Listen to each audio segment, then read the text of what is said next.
রচিত হলো বাংলাদেশের ইতিহাসের সবচেয়ে ব্যয়বহুল প্রকল্প রূপপুর পারমাণবিক বিদ্যুৎ কেন্দ্র।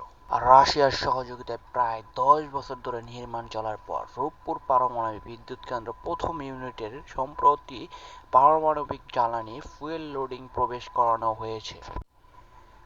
জ্বালানি লোডিং এর উদ্বোধন করেন বিজ্ঞানী ও প্রযুক্তি মন্ত্রী ফকির মাহবুব আনাম।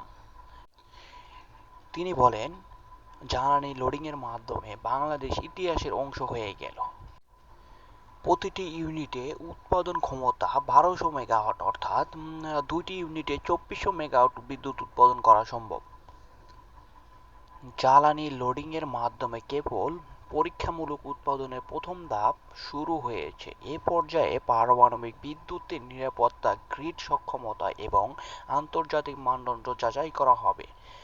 কর্তৃপক্ষ জানিয়েছে, জাতীয় গ্রিডে বিদ্যুৎ সরবরাহ শুরু করতে এখনও সর্বোচ্চ 1 বছর সময় লাগতে পারে। এই স্বপ্ন শুরু হয়েছিল অনেক আগে, 1961 সালে। 1963 সালে জমির অধিগ্রহণ হলেও পরে প্রকল্পটি বাতিল হয়ে যায়।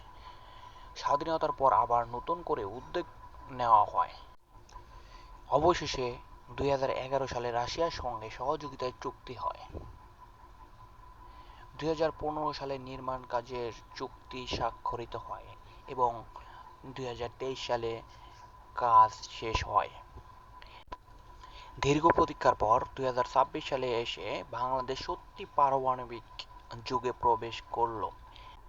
এই বিদ্যুৎ কেন্দ্রের অবস্থান পাবনায় ঈশ্বরদী উপজেলায় পদ্মা নদীর তীরে অবস্থিত।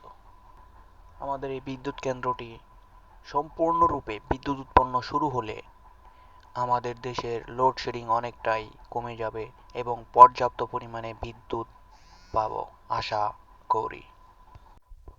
পাবনার ঈশ্বরদী উপজেলার পদ্মা নদীর তীরে অবস্থিত এই পারমাণবিক বিদ্যুৎ কেন্দ্র কমপক্ষে 60 বছর নিরবিচ্ছিন্ন বিদ্যুৎ দিতে সক্ষম।